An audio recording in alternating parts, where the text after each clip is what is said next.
যেহেতু মধুরিমার বাড়িতে কার্তিক ফেলেছি, তাই দুপুর সব বন্ধুরা মিলে চলেছি রান্না করার জন্য। একসাথে সবাই মিলে কাজটা করব। চলো দেখা হবে গিয়ে। কার্তিক পুজোর রান্না করতে আমরা সবাই যাচ্ছি। আর যেহেতু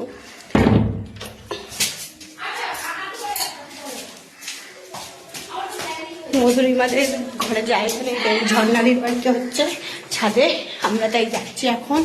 দেখো 3 তলায় উঠতে হবে, কি কষ্টের ব্যাপার। কই রে সব রাঁধুনিরা আছিস? কই ও, এটা আবার কখন আসলো? আমাদের এখন কার্তিক পুজোর রান্না স্টার্ট হয়ে গেছে। কার্তিক পুজোর আমাদের রান্না স্টার্ট হয়ে গেছে। ফার্স্ট আমরা ফ্রাইড রাইসে ভাতটা করে নিচ্ছি, তারপরে আস্তে আস্তে সবকিছু হবে, আপনারা সব দেখতে থাকবেন।